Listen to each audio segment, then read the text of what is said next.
Thank you so much. This is such a great honor to receive this in this year when we recognize and celebrate and honor women. Of course, I owe many, many thanks to the cast and crew of My Cousin Vinny, especially Mr. Joe Pesci, for his... In 1992, Joe Pesci and Ralph Macchio brought audiences one of the most unforgettable courtroom comedies ever made with My Cousin Vinny. Even today, fans are still talking about Marisa Tomei's iconic performance as Mona Lisa Vito in that Alabama courtroom, a role that earned her an Academy Award and became a huge part of movie history. But while people keep repeating the same stories about magic grits and the famous two youts scene, a much deeper story from behind the cameras often gets overlooked. From the controversy that followed Marisa Tomei's Best Supporting Actress Oscar win for years, to the shocking real-life murder case that inspired director Jonathan Lynn while developing the film, the history behind this beloved 90s classic is far more intense than most fans realize. Some of the most surprising details connected to My Cousin Vinny rarely get discussed, making the movie's backstory almost as fascinating as the film itself. Fact 15. The entire movie started with one strange conversation at a party. Every hit movie has an origin story. Most people imagine major Hollywood projects being created inside expensive offices with executives sitting around conference tables trying to predict the next blockbuster. But My Cousin Vinny came together in a completely different way. The idea traces back to the early 1970s when writer Dale Lorner was still a college student trying to figure out his future. During a casual conversation, he met someone who had recently taken the bar exam, the difficult test required to become a lawyer. Curious, Lorner asked what would happen if the guy didn't pass. The answer seemed simple. He would just take the test again? Lorner pushed further and asked what would happen if he failed a second time. The response was exactly the same. Keep taking it until you pass. That got Lorner thinking. He asked a question that completely changed everything. What was the highest number of times someone had failed the bar exam before finally passing? The answer stunned him. He learned that one person had reportedly taken the exam 13 times before eventually passing. That number stuck in his mind for years because it raised a wild question. If someone could fail that many times and still become a lawyer, what would their first major case look like? Would they be confident, completely overwhelmed, or would they somehow stumble into a high-pressure courtroom battle and have to figure everything out on the fly? That single idea kept growing in Lorner's imagination. The image of an unlikely lawyer being thrown into an enormous case became the foundation for what audiences would eventually see in My Cousin Vinny. It took nearly 20 years for that concept to become a finished screenplay, but the seed of the story came from one random conversation that Lorner never forgot. Fact 14. The studio wanted Mona Lisa Vito removed from the movie entirely. Here's a detail that still surprises a lot of My Cousin Vinny fans. The studio behind the film looked at an early version of the script and seriously considered removing Mona Lisa Vito altogether, not cutting back her scenes, not changing her personality. They wanted the character gone completely. According to writer Dale Lorner, a studio executive brought up concerns about the character during a meeting. The issue wasn't that Mona Lisa lacked memorable moments, it was the exact opposite. She had so many sharp, funny, and clever lines that some people felt those moments should be given to Vinny instead. The concern was that her standout scenes might take attention away from the main character. Lorner strongly disagreed.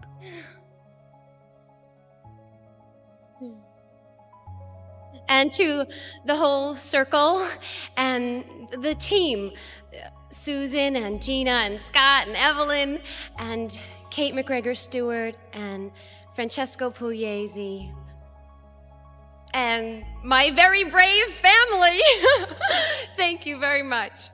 He argued that removing Mona Lisa would completely weaken the story. One of the film's biggest moments comes near the end when she steps into the courtroom and uses her knowledge to break down the evidence. That scene works because almost nobody expects her to become the key witness who helps unravel the case. That surprise is what makes the payoff so satisfying. If Vinny handled every problem himself and already had all the answers, the ending would lose much of its impact. The dynamic between the two characters is what gives the movie its charm, humor, and heart. After plenty of debate, the studio backed away from the idea. But the battle wasn't over yet. When casting began, both Lorner and director Jonathan Lynn believed Marisa Tomei was the perfect choice for Mona Lisa.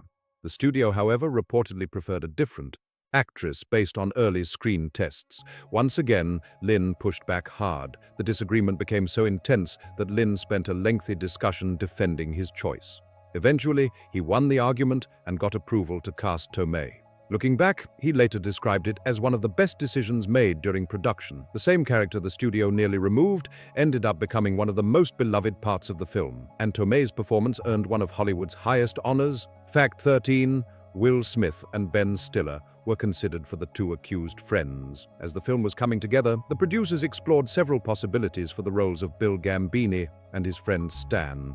The two young men who find themselves accused of a serious crime they insist they didn't commit. Some of the names discussed early in the process might surprise fans today. Ben Stiller was reportedly considered, and Will Smith, who was rapidly gaining attention through The Fresh Prince of Bel-Air, was also mentioned as a potential candidate. So why didn't either actor end up in the movie? The filmmakers ultimately felt that casting choices could significantly change how audiences interpreted the story's events. They believed that two young men facing arrest and a possible death penalty case in rural Alabama could bring different social and cultural implications depending on the characters' backgrounds. Because of those concerns, the creative team decided to move in a different direction as they shaped the final version of the film. The decision became one of many fascinating what-if moments tied to My Cousin Vinny, a movie that almost looked very different from the classic audiences know today. The filmmakers felt that changing the backgrounds of the two accused friends could dramatically alter how audiences viewed the story and its themes. Because of that, they ultimately moved forward with Ralph Macchio and Mitchell Whitfield for the roles. Whitfield had his own hurdle to overcome before filming even began. He had recently relocated from New York to Los Angeles. When he learned that auditions were being held back in New York, instead of passing on the opportunity, he jumped on a flight and traveled across the country just to audition. On top of that, he reportedly lost 25 pounds to prepare for the role, showing just how determined he was to land the part. Fact 12, Joe Pesci wasn't the first choice to play Vinny. Today, it's almost impossible to imagine anyone other than Joe Pesci playing Vinnie Gambini. The accent, the confidence, the quick comebacks, the leather jacket, and of course the unforgettable way he says "youts" all feel completely tied to Pesci's performance. But before he officially landed the role, several well-known actors were reportedly considered. Names connected to the part included Danny DeVito, Peter Falk, Robert De Niro, and Jim Belushi. Each brought something unique to the table. But the filmmakers were searching for a very specific type of personality. They wanted someone who could naturally capture the energy of a fast-talking, street-smart Italian-American from New York. That balance of humor, confidence, and unpredictability was not easy to find. Some candidates were explored seriously, while others simply weren't the right fit once the creative team looked at the bigger picture. When Pesci finally stepped into the role, everything clicked. His performance felt so natural that many viewers assumed the character had been written specifically for him from the beginning. Part of that authenticity came from his own experiences growing up in New Jersey. Pesci later explained that he knew plenty of people who reminded him of Vinny. They were tough, outspoken, and sometimes chaotic, but beneath all that, they had genuine heart and personality. He used those memories to shape the character, pulling traits from real people he had known throughout his life. In many ways, Vinny was built from personalities Pesci had been observing for years, which may explain why the performance feels so believable even decades later.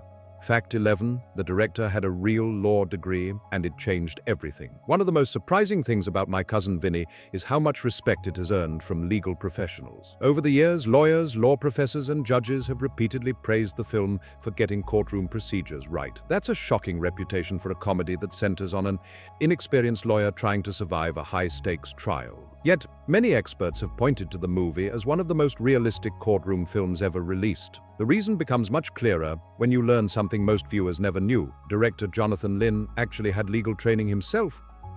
While many Hollywood courtroom dramas take major shortcuts for the sake of entertainment, when someone has an Oscar, the first thing I start thinking is like, where physically is the Oscar? I picture you always having it on you, that it says you have a special carrying case made of like the finest leather, and you carry it with you, and you don't let it out of your sight. No. I actually didn't even have mine in my apartment until recently. I had it in, well, that's because I kept moving. Was it like in your garage or something? No, I didn't even have a garage. Yeah. I didn't have an apartment. I kept moving around. I had it in the bank, in a safe deposit box there. And then they called me like 2 months ago because the branch was closing, and I had to go get it out. And I went. It's a good thing they called you, How we threw that out. No, but they remembered me because I forgot my ID when I went to get it. But they said, we know it's you, so they gave it to me again. How do we know it's really your Oscar? So where is it now? Now it's in my bathroom. Well, like my dressing. What are you talking about? It's in your bathroom. It's a roll-on deodorant now. It looks. Lynn understood how legal proceedings worked and used that knowledge to bring an unusual level of authenticity to the film. That hidden detail helped turn a funny comedy into a movie that even legal experts still talk about today. But it's true, and much of the credit goes to one person, director Jonathan Lynn. Unlike many filmmakers, Lynn didn't just come from a movie background. He also studied law and earned a law degree from one of England's most respected universities. When he signed on to direct My Cousin Vinny, he brought that legal knowledge with him and paid close attention to the details that most audiences would never notice. Lynn worked to make sure courtroom procedures felt authentic. He focused on how attorneys questioned witnesses, how judges managed proceedings, and how evidence was introduced during trial. Instead of turning the courtroom into pure Hollywood fantasy, he pushed for realism wherever possible. The effort paid off in a big way. Over the years, legal professionals have praised the movie for capturing important parts of trial practice surprisingly well. Some law schools have even used clips from the film in classroom discussions. A federal judge once referenced a courtroom scene from My Cousin Vinny in a legal opinion, and legal scholars have examined the film when discussing effective trial techniques. What makes that especially remarkable is that Vinny starts out looking completely unprepared. Yet as the story unfolds, he demonstrates valuable courtroom instincts. He knows when to listen instead of talking, how to observe a witness carefully, and how a small detail can completely change the direction of an argument. Those moments helped earn the film a level of respect that few comedies ever achieve. Fact 10. The movie was filmed in Georgia, not Alabama. Everything about My Cousin Vinny makes it feel like a classic small-town Alabama story. The roads, the courthouse, the local accents, and the atmosphere all convince viewers that the action is taking place deep in Alabama. There's just one twist. Almost none of it was actually filmed there. The production was based primarily in Georgia, where filmmakers found locations that perfectly matched the look they wanted. Many of the memorable courthouse scenes were filmed in Monticello, Georgia, a town whose historic appearance fit the movie's vision almost perfectly. The interior courtroom scenes were filmed in Covington, Georgia. The location already had the southern feel the filmmakers were searching for, making it an ideal choice for production. The crew also got creative when filming road sequences. For some scenes, signs were adjusted to match the story's Alabama setting. But not every sign could be changed. Eagle-eyed viewers who pay close attention can sometimes spot Georgia road signs appearing in shots that are supposed to take place entirely in Alabama. The prison scenes add another fascinating layer to the story. Rather than building a fake jail from scratch, the production filmed at Lee Arundel State Prison in Alto, Georgia, an actual correctional facility. That decision gave the scenes a level of realism that would have been difficult to recreate on a soundstage. Fact 9. Real inmates appeared in some background scenes. This is one of the most surprising behind-the-scenes details connected to the film. When Bill and Stan first find themselves behind bars, the environment feels authentic, tense, and uncomfortable. The cells look real because they were real. The setting feels convincing because it was a functioning correctional facility. Adding to that realism, some of the people visible in the background during certain prison scenes were actual inmates at the facility rather than professional actors. Their presence helped create an atmosphere that felt genuine on screen and added another unexpected layer to the production story of My Cousin Vinny. The production didn't just build a prison set and try to make it look convincing. The crew actually filmed inside a real correctional facility, surrounded by people who were genuinely living there. Think about that for a moment. The actors playing two nervous young men caught up in a criminal case were walking through an actual working prison. The walls, the cells, the hallways, and the atmosphere weren't movie magic, they were real. Even more surprising, some of the individuals seen in the background weren't hired through traditional casting calls. They were inmates at the facility where filming took place. That unusual decision gave the scenes an authenticity that would have been difficult to recreate on a soundstage. It was definitely a bold production choice, but it worked. The prison sequences carry a level of tension and realism that stands out even decades later. Sometimes cameras capture small details that audiences can feel without fully realizing why, and many fans believe those scenes benefited from being filmed in a genuine environment. Fact 8. Vinny was originally written with a learning difficulty, but the detail was removed. One question has puzzled viewers for years. Vinnie Gambini is clearly quick-thinking, observant, and highly capable. He reads people well, spots important details, and eventually unravels a complicated case during his first major trial. So why did it take him 6 attempts to pass the bar exam? That question actually had an explanation in an earlier version of the script. According to screenwriter Dale Launer, Vinny was originally written as having dyslexia. The detail was intended to explain why someone who was obviously intelligent could still struggle with a demanding exam that requires extensive reading and processing under intense pressure. In that version of the story, his repeated struggles weren't meant to suggest a lack of intelligence. Instead, they highlighted the challenges that can come with certain learning differences, especially in testing environments designed around heavy reading requirements. The detail also added another layer to Vinny's personality. It could help explain why he was so independent, stubborn, and reluctant to accept assistance from others. Someone who has spent years dealing with academic obstacles might become especially determined to prove they can succeed on their own. During development, however, director Jonathan Lynn chose to remove that aspect from the screenplay. Lorna later expressed disappointment about the change. He felt the original explanation helped audiences better understand Vinny's journey and motivations. After the film was released, some critics questioned why such a clearly sharp and resourceful character had needed so many attempts to pass the exam. According to Lorna, the answer had existed in earlier drafts all along, but it never made it into the final version seen by audiences. Fact 7. The studio tried to stop Marisa Tomei's casting too. By now, it's already surprising enough that the studio once considered removing Mona Lisa Vito from the script entirely, but the drama didn't end there. After the character survived that battle, another fight reportedly began during casting. Even though key members of the creative team strongly believed Marisa Tomei was perfect for the role, the studio remained unconvinced and pushed for a different direction. What followed became one of the biggest behind-the-scenes clashes connected to My Cousin Vinny, and it nearly changed the movie forever. The fight over casting Mona Lisa Vito became even more intense than most fans realize. Director Jonathan Lynn was convinced Marisa Tomei was perfect for the role after seeing her work on another project. Once he made up his mind, he went back to the studio and pushed hard for her casting. The problem?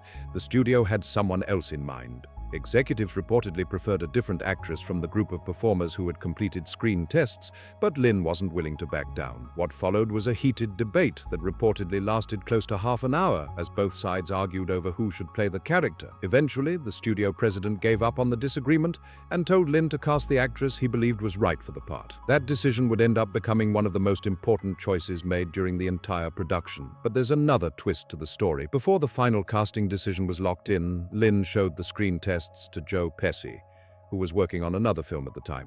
According to accounts from the production, Lynn asked Pesci to watch the auditions and choose the actress he felt was strongest without offering any clues or recommendations. Pesci watched the footage and immediately selected Tomei. Suddenly, the film's director and its lead star had reached the exact same conclusion. Despite all the resistance from the studio, the two key creative voices behind the movie were completely aligned. As history would show, their instincts were right. Tomei delivered one of the most memorable performances in the film and went on to win an Academy Award for the role, turning what had once been a controversial casting decision into a Hollywood success story. Fact 6. This was Fred Gwynne's final film role.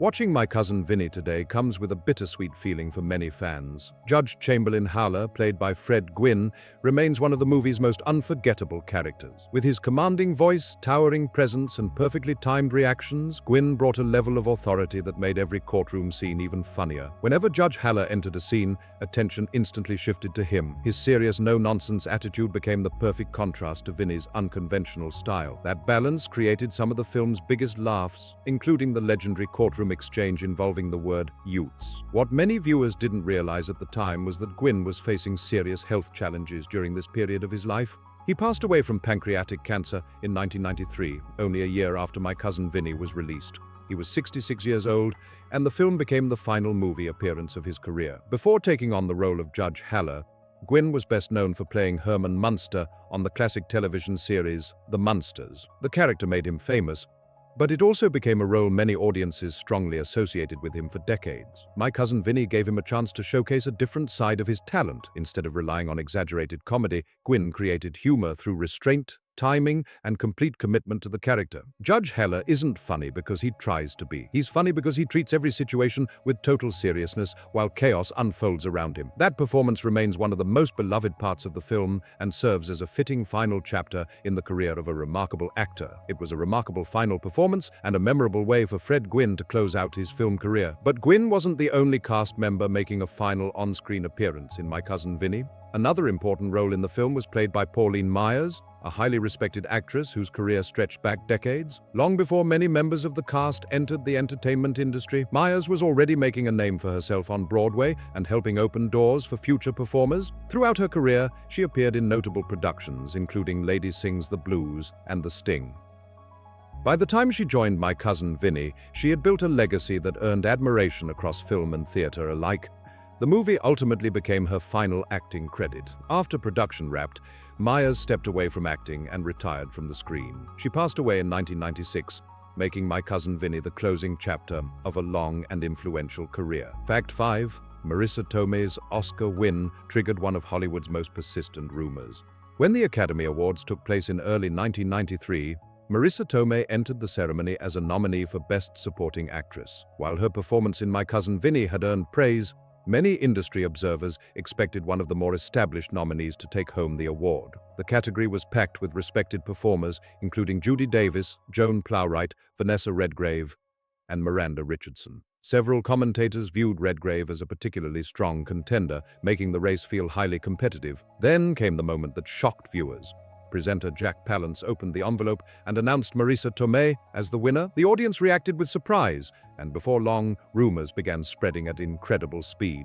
One story quickly gained traction and refused to disappear. According to the rumor, Palance had supposedly made a mistake while reading the winner's name. Some people claimed he accidentally announced Tomei instead of the actual winner, and that the Academy chose not to correct the error publicly. The story spread so widely that many people accepted it as fact, despite there being no evidence to support it. For Tomei, the rumor became an unexpected burden. What should have been one of the greatest moments of her career suddenly turned into something she found herself repeatedly having to address. Years later, she acknowledged how frustrating the situation had been. Instead of simply celebrating her achievement, she was forced to answer questions about a claim that never had any basis in reality. At one point, she even poked fun at the rumor during an appearance on Saturday Night Live, showing she could laugh about it despite the years of speculation. The truth was far less dramatic. The Academy has multiple procedures in place to verify winners and prevent mistakes during the ceremony. Officials confirmed that Tomei was the legitimate winner, and there was never any error involving the envelope. Even so, the rumor lingered for years. Despite continued success, additional acclaimed performances,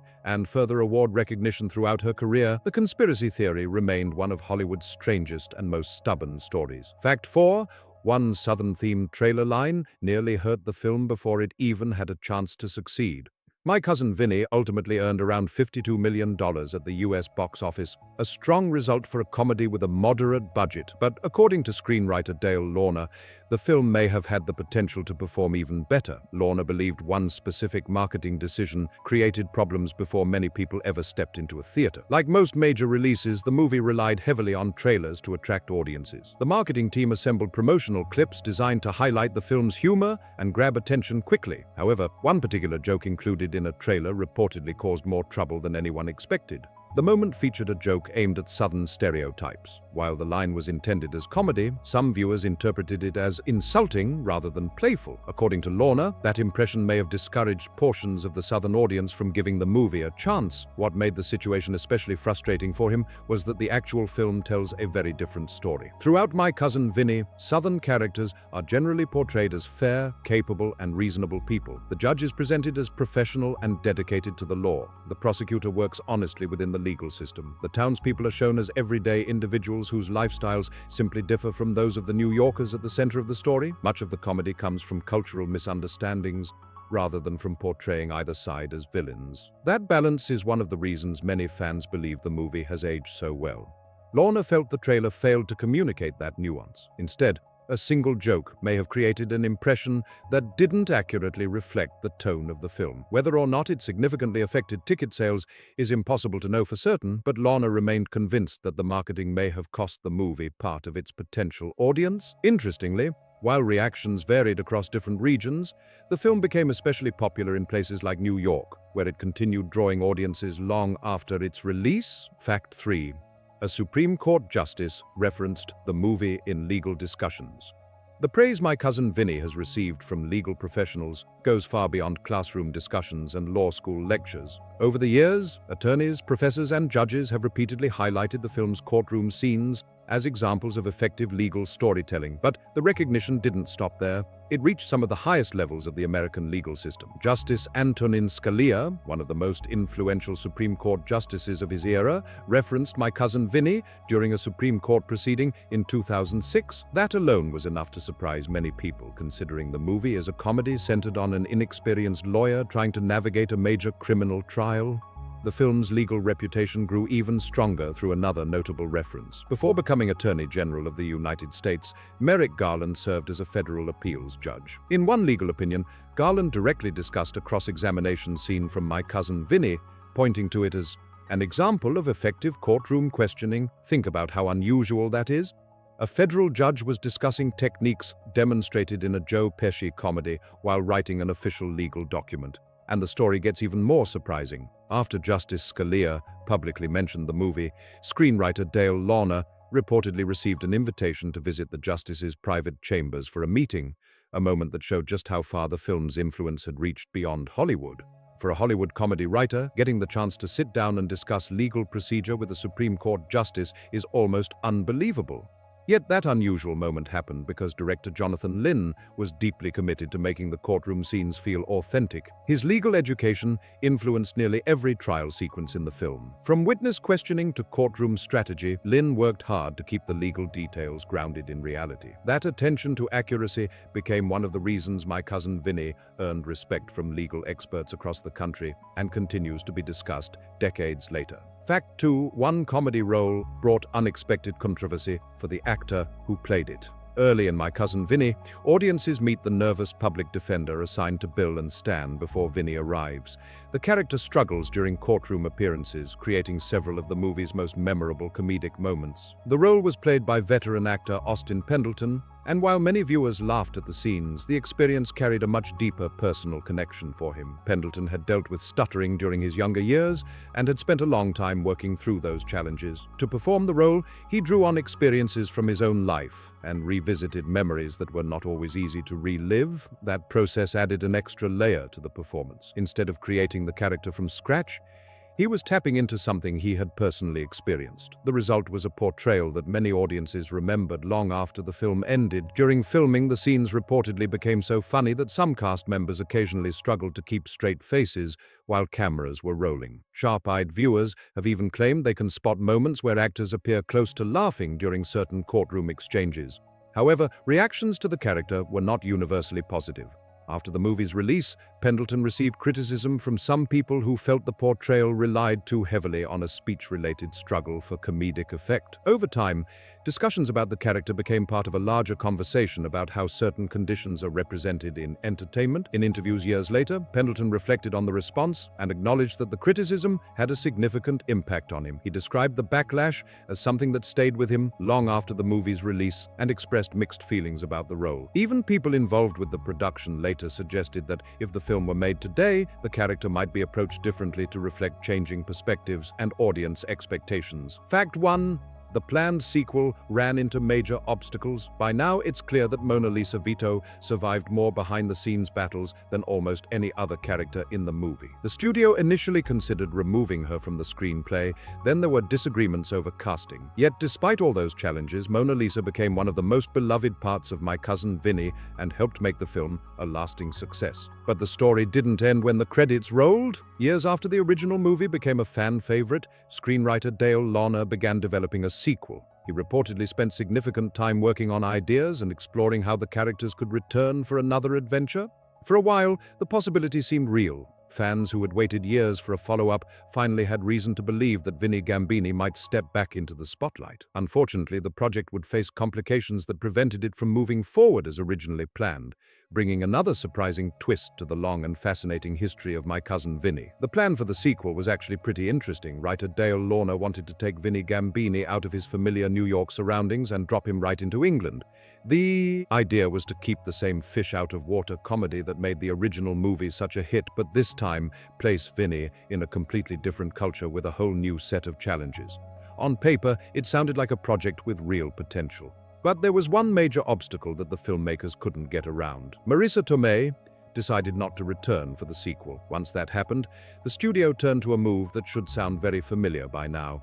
Instead of building the story around Mona Lisa Vito, they reportedly brought in another writer to rework the script and remove the character entirely. It was almost a repeat of what had happened during the original movie's development, when some executives had questioned whether the character should even be in the story at all. The revised version moved forward for a period of time, but momentum never fully returned. Eventually, the project stalled and was shelved before it could make it to production. What makes the situation so fascinating is how it came full circle. The same character the studio once considered removing became one of the most beloved parts of the entire film. Mona Lisa Vito wasn't just a supporting character anymore. For many fans, she was one of the biggest reasons My Cousin Vinny worked so well in the first place. After an Oscar-winning performance, years of fan praise, and countless memorable scenes, the franchise found itself facing a reality it couldn't overcome. Moving forward without Mona Lisa simply wasn't the same, and the sequel never came together. Now, here's the question that movie fans have debated for decades. Do you think Marisa Tomei deserved her Oscar for My Cousin Vinny? Or do you think the competition should have gone another way? Drop your answer in the comments below. This debate still sparks strong opinions all these years later, and I want to hear where you stand. If you enjoyed this video and learned something new, be sure to like, subscribe, and share this video with other My Cousin Vinny fans. It really helps the channel grow and allows us to keep bringing you more behind-the-scenes stories from Hollywood's biggest movies.